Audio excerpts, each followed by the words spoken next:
The judge's gavel strikes the dark wooden table, its sharp crack slicing through the sterile air of the courtroom, reverberating in my chest like the echo of all the years I've carried in silence. I'm Eleanor Vance, 67 years old, sitting here in this cold, cavernous room, my wrinkled hands clutching a yellow envelope that's grown heavy with time. The paper's edges are worn, soft from years of being touched, a silent guardian of truths I've protected for 13 years. The air smells faintly of polished wood and stale coffee, and the fluorescent lights cast a harsh glow, making every face in the room look sharper, more exposed.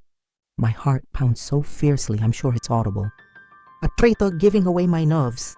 Across from me sits my daughter, Valerie, her elegant navy suit pressed to perfection, her auburn hair pulled back tightly, accentuating the fire in her eyes. Her lawyer, Mark Sullivan, in his crisp red tie, points at me with the confidence of a man who believes he's already won. His gesture feels like an accusation carved in the air, branding me a criminal.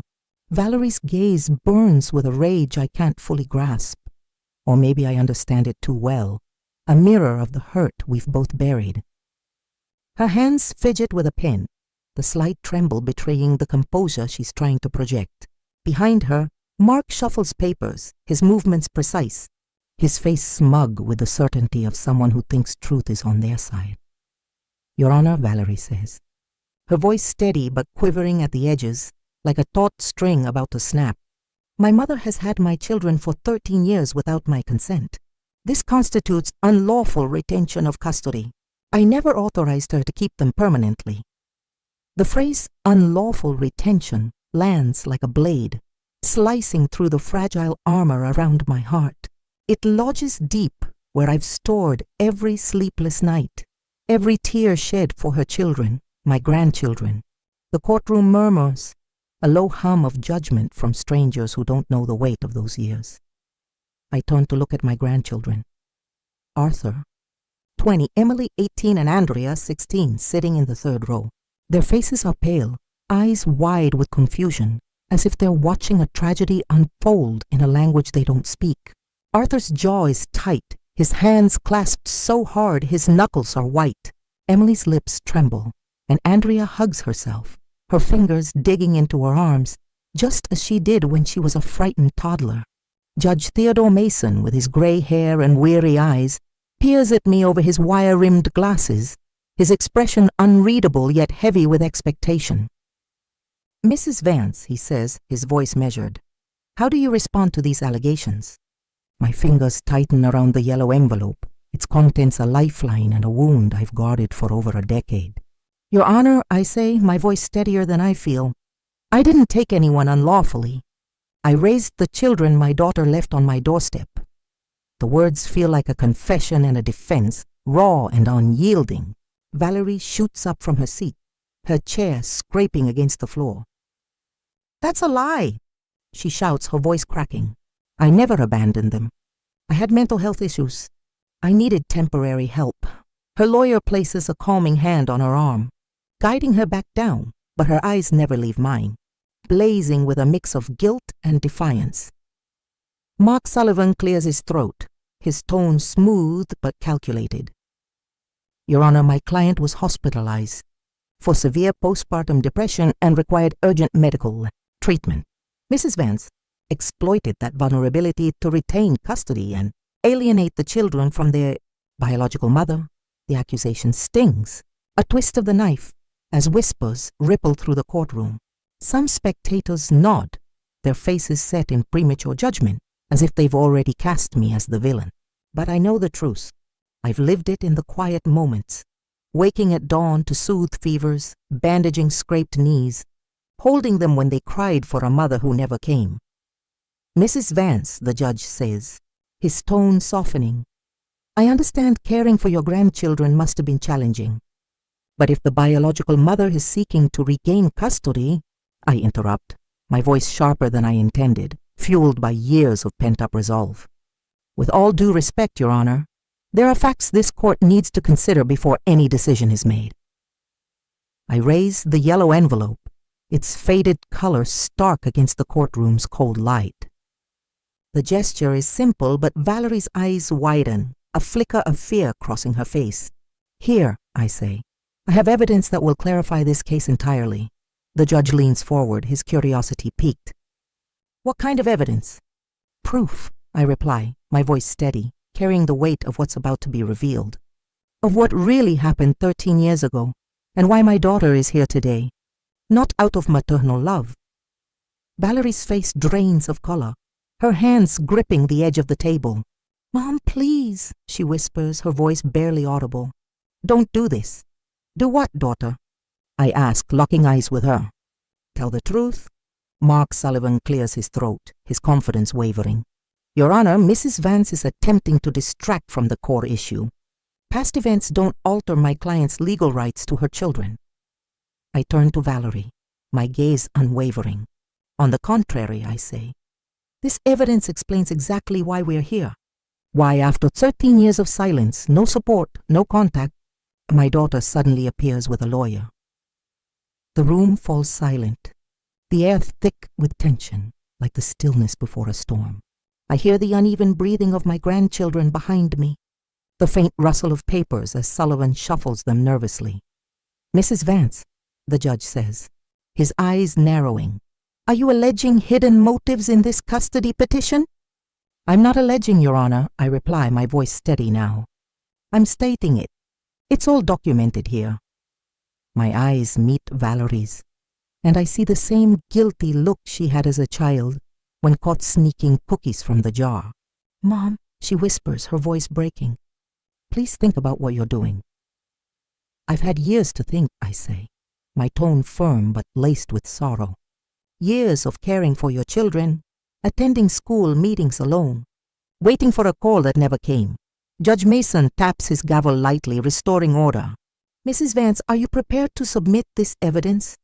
I look at the envelope, its weight both a burden and a shield. Inside are letters, photographs, receipts, and something else. Something even my grandchildren don't know about. Something that will shift everything. Yes, Your Honor, I say. I'm ready. He nods, glancing at his notes. Very well, but first, I'd like to hear your account of what happened 13 years ago. As I begin to recount that day, I close my eyes, and the memory floods back, vivid and raw. It was a rainy Tuesday in October, the kind of day where the sky hangs low and heavy, the air thick with the scent of wet leaves and damp earth. I was in my small kitchen, the kettle hissing as I brewed chamomile tea to soothe my nerves after a doctor's appointment confirmed my arthritis was worsening. My hands ached as I gripped the mug, the warmth a small comfort against the chill creeping into my bones. Then came the knocks, sharp, urgent, rattling the old wooden door. It was near noon, I begin, my voice softening as the memory takes hold. Valerie appeared at my door with the 3 children. Arthur was 7, his sneakers muddy and torn. Emily was 5, her pigtails lopsided, her eyes red from crying. Andrea, barely 3, clung to her sister, her little face streaked with dirt. I glance at my grandchildren. Arthur offers a sad smile, as if he can still feel the rain on his skin. Emily's eyes glisten, and Andrea hugs herself, her fingers tracing the same nervous patterns she did as a child. My daughter stormed in like a hurricane. I continue, carrying a plastic grocery bag stuffed with mismatched clothes, none of them clean. She said, Mom, I need you to keep them for a while. Just a few weeks until I sort out my problems. Valerie lowers her gaze, her fingers twisting the ring on her left hand. Her lawyer leans in, his whispers faint in my ears, but she doesn't respond. I know she remembers that day as clearly as I do, the way the rain dripped from her coat, the way her voice cracked with desperation. I asked her what was wrong, I say, if she needed money, if something had happened with the children's father. But she just repeated, I'll be back soon. She gave each child a quick kiss, her lips barely brushing their foreheads, and left. The memory stings, sharp and vivid. The children ran to the window shouting, Mommy, Mommy! But she was already in a taxi, disappearing into the gray blur of the storm. The courtroom is silent, the weight of that moment hanging in the air. I can hear the faint creak of the wooden benches, the soft rustle of the clerk's papers. That night, I continue, my voice catching, Arthur asked when his mom was coming back. I told him soon, not knowing what else to say. Andrea cried for her teddy bear, left behind in Valerie's apartment. Emily, my sweet Emily, helped me chop carrots for dinner with her tiny hands, as if she knew it was up to us to hold things together. I pause. Taking a sip of water from the glass, a court officer hands me the cool liquid steadying me. Days turned to weeks, I say. I didn't know where Valerie had gone. She'd moved, left no address, no phone number. The children asked about her every day, their questions like little knives in my heart. Arthur started wetting the bed, something he hadn't done since he was 3. Emily stopped talking for nearly a month, her silence louder than any scream. And Andrea, my little Andrea, developed a cough that clung to her like a shadow. I glance at Valerie, who shifts uncomfortably, her fingers now still, the ring forgotten. I enrolled them in the school near my house, I continue. I needed their birth certificates, so I went to Valerie's old apartment. The neighbors said she'd left without paying 3 months' rent. The landlady handed me a box of her things, clothes, papers, a few toys. Among them were the children's documents. Judge Mason scribbles notes, his pen scratching softly. "Did you try to report the situation to the authorities?" he asks. "Your Honor," I reply, "I thought it was temporary." Valerie had struggled before, but she'd never completely abandoned her children. I believed she'd come back. Besides, what could I say? That my daughter left her kids with their grandmother and vanished. At the time, there was no crime, just a mother in crisis. I pause, my eyes locking with Valerie's. But weeks became months, then years. Arthur turned 8 and wanted to invite his mom to his birthday. I told him we'd try to find her, but I had no idea where to look. Emily started 1st grade, and when her teacher asked about her parents, she pointed to me and said, "This is my mom, Eleanor." Tears pricked my eyes, but I blinked them back. This isn't the time to break. Expenses piled up, I continue. My pension barely covered me, let alone 3 growing children. I sold my mother's gold necklace, the one I'd saved for emergencies. I started cleaning houses on weekends, scrubbing floors until my hands bled through the gloves. My sister, who lives next door, Mrs. Elma Jensen, watched the kids when I worked. The judge looks up at the name. "Any relation to the parties?" he asks. "She's my sister, Your Honor," I reply. "She can testify to what we went through those first years." Valerie and her lawyer exchange a glance, their unease palpable. When Andrea turned 5, I say, my voice growing firmer, "She got pneumonia. We rushed her to the hospital, but the doctors demanded health insurance, parental authorization, documents I didn't have. That's when I knew I had to get legal guardianship. I hired a lawyer with my last $800 money I'd saved for a new mattress. He tried to find Valerie, even published notices in the newspaper as the law required. No one responded. The judge nods. "Did you obtain legal guardianship?" "Yes, Your Honor," I say. "In 2015, 10 years ago, this court granted me guardianship of my grandchildren after a 3-year search period for their mother, as required by law. I have all the documents. She never appeared, never called, never sent a dime." Valerie stands abruptly, her voice sharp.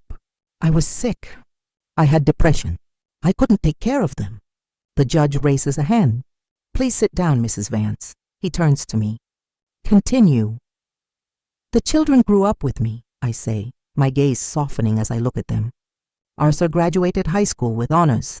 Emily won poetry contests, her words like little sparks of light. Andrea learned guitar and started a band at school. I took them to therapy when they needed it, to the doctor for shots, to every school play and soccer game. I was there for every birthday, every triumph, every tear. Arthur nods, tears in his eyes. I never lied to them about their mother, I add. I told them she loved them but couldn't care for them then. I showed them old photos of her holding them as babies, kept every drawing they made for her, hoping one day she'd come back. The judge leans forward.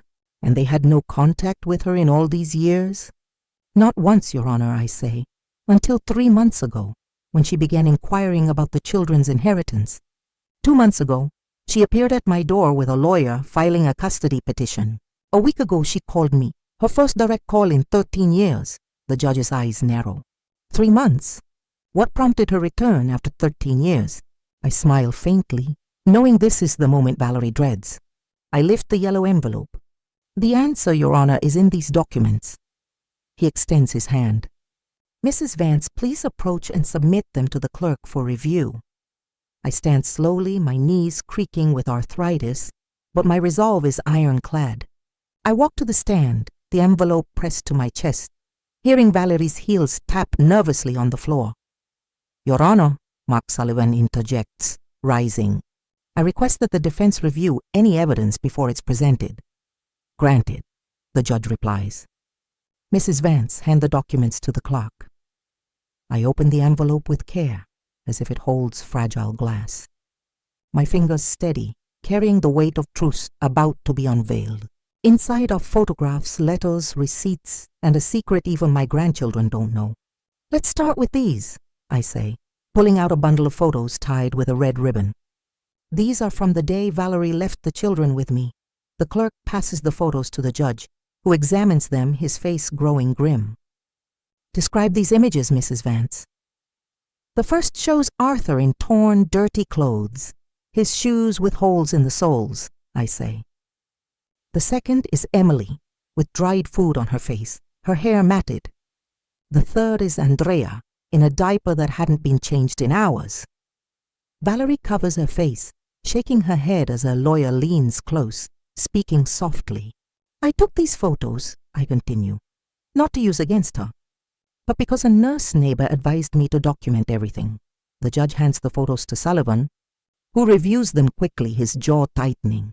Valerie's eyes are squeezed shut as if she can block out the past. Now, I say, pulling out a stack of letters. These are from Valerie, written in the 6 months after she left. The judge takes them, noting her distinctive handwriting. These are in your daughter's hand. Yes, Your Honor, I reply. I'd know it anywhere. I look at Valerie. Tell the judge what they say, daughter. She remains silent. So I continue. In the first letter, dated 3 weeks after she left, October 2011, Valerie wrote, Mom, I've met someone, Javier Dawson. We're moving to another city. Please keep the kids a bit longer. He's not ready for a family. Her words were shaky but clear. The courtroom is silent, every eye on Valerie, who cries quietly. In the second letter, I say, dated January 2012, she wrote, I'm pregnant, Mom. Javier says he'll leave if I bring the kids. I can't lose him. Please understand. She had a son, now 12, who she raised because it fit her new life. My grandchildren exchange shocked glances. They didn't know about their half-brother. I never told them, wanting to shield them from more pain. In the third letter, I continue, my voice hardening. Dated April 2012, she wrote, Mom, I'm sending $500 for their expenses. Please sign these papers to release any claim to me. She included a form, but I refused. Sullivan pales, clearly blindsided. Did you sign? The judge asks. No, Your Honor, I say. I told her I didn't want her money, but if she wanted to disappear, to do it completely. I pull out another letter. This is her response, the last I heard from her for 13 years. The judge reads it, his expression darkening. Read it aloud, Mrs. Vance. I take the paper, my hands steady now. Dear Mom, I understand. I won't trouble you anymore. Please care for Arthur, Emily, and Andrea. I've started a new family. If they ask, say I'm away for work. I don't want them to hurt. Love, Valerie. Tears stream down my grandchildren's faces.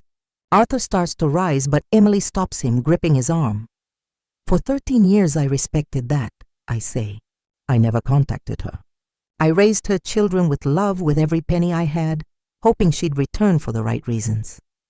The judge leans forward. And why do you believe she's here now? I smile sadly, pulling the final document, my voice steady as the courtroom holds its breath. Because 3 months ago my brother William Vance passed away, leaving $50,000 to each of his grandchildren, Arthur, Emily, and Andrea, to be claimed only under a direct relative's custody. Valerie sobs louder, her lawyer looking defeated. As their legal guardian, I'd started the process for them to access it when they come of age, I continue.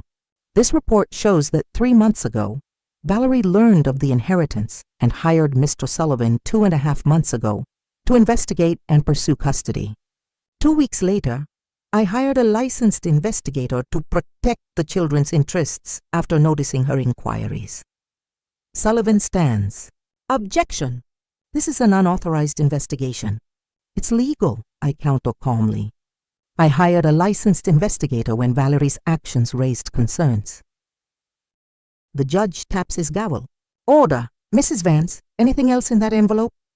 I nod, pausing to let the weight of the moment settle. Yes, Your Honor, something my grandchildren don't even know. I pull out a yellowed, folded sheet, its creases worn from years of handling. Before I reveal it, I'd like the court to hear from my grandchildren. Their voices matter in this decision. Valerie perks up, hope flickering in her eyes. Sullivan nods. My client agrees, Your Honor. The judge considers, then nods. Very well. Let's pause to ensure their testimonies carry the weight they deserve. Arthur Vance, my grandson, approach. Arthur, tall and slender, walks to the stand, his steps deliberate, his eyes carrying his grandfather's wisdom. Arthur, the judge says gently, this must be difficult. Speak freely. Do you remember your mother? Arthur glances at Valerie. Yes, Your Honor. I remember chaos at home, no food sometimes. I remember Grandma Eleanor bringing groceries, bathing us, making chicken soup when we arrived at her house. And her absence these years? The judge asks. Arthur closes his eyes. I was angry for years, wondering why she didn't come back. My friends had parents at their games, their school plays. I had Grandma working 2 jobs, never missing a meeting. Valerie cries silently, but Arthur continues. At 15, I stopped being angry. I saw what Grandma sacrificed, her health, her savings. She didn't have to raise us, but she did because she loves us. And now that your mother seeks custody? Arthur looks at Valerie. Mom, if I can call you that, I'm glad you're better. But I can't ignore 13 years. It hurts knowing you built another family while we wondered what we did wrong. The silence is heavy. Where do you want to live? The judge asks. I'm of age, Arthur says. But for my sisters, I choose Grandma Eleanor. She's our rock, our real mother. He returns to his seat. Emily approaches, her grace masking the tension in her shoulders. Emily, the judge says, your perspective. She takes a deep breath. I remember Mom crying a lot, staying in bed. We fended for ourselves. Then Grandma took us in. She asked if we'd eaten, read us stories, promised everything would be okay. Tears spilled down my cheeks. She took us to therapy, enrolled us in activities. When I got diabetes at 14, she learned everything to care for me. The judge notes this. And custody? Mom's a stranger, Emily says. Grandma shared my life, my fears, my dreams. The choice is clear. Andrea, 16, strides to the stand, her rebellious spirit shining through. Andrea, the judge says, what do you remember? She looks at Valerie, her expression unreadable. I was little, but I remember hunger, crying with no one coming, a house that smelled of sadness. Then Grandma's house, warm baths, clean pajamas, milk with honey, lullabies. The judge nods. Do you want to know your mother better? Andrea pauses. I'm curious, but I'm scared she'll leave again. Her promises feel empty. Where do you feel safest? With Grandma Eleanor, she says. She never lied and never failed us. The judge turns to me. Mrs. Vance, your grandchildren have spoken clearly. Anything else? I hold the envelope, then look at my grandchildren, their bravery fueling mine. Yes, Your Honor, I say, pulling out the final document. This is a voluntary termination of parental rights, signed by Valerie 3 days after she left the children, October 15, 2011. The courtroom gasps. Valerie pales, her lawyer frozen. What? The judge asks, standing. I'm certain, Your Honor, I say, handing it to the clerk. It was among the things she left in her apartment. Sullivan takes the document, his face ashen as he reads. This can't be real, he mutters. Read it aloud, the judge orders. Sullivan's voice shakes. I, Valerie Vance, 26, relinquish all parental rights to Arthur, Emily, and Andrea Vance. I am unable to raise them. I authorize my mother, Eleanor Vance, to make all decisions for them. I waive all rights to contact or claim them. This is irrevocable. Signed, Valerie Vance, October 15th, 2011. Valerie sobs hysterically. I was in crisis. I didn't understand what I was signing. The judge bangs his gavel. Order! Mrs. Vance, do you have witnesses? Yes, I say. The landlady, Mrs. Paula Sterling, can confirm Valerie asked for paper and pen 3 days after leaving and was coherent. Sullivan whispers to Valerie, who shakes her head sobbing. There's more, I say. 2 weeks ago, I learned why she returned now. I pull a folder from my purse. Valerie and Javier Dawson face a financial crisis. 6 months ago, he lost his job. 4 months ago, they got an eviction notice. 3 months ago, when they learned of my brother's inheritance, they sought custody. Valerie's eyes are red, her voice a whisper. Mom, please. I hold up a hand. The investigator found they owe $30,000 in debt. And a week ago, Valerie called me, her first direct call in 13 years. The courtroom stirs. She claimed she'd matured, wanted her children back. When I asked about the inheritance, she said it was for them. I told her it was safe in a trust fund. Her tone changed. She said she had more right to it. Threatened to accuse me of unlawful custody. Arthur stands. Grandma, why didn't you tell us? I didn't want you to worry, I say softly. I knew the truth would come out. The judge reads printed text messages, his face stern. Read these aloud, he says. I comply. July 18th, Mom, think carefully. I'm their mother. Judges will side with me. July 20th. My lawyer says you could face charges for unlawful custody. July 22nd. Give me custody and we'll split the inheritance 50-50.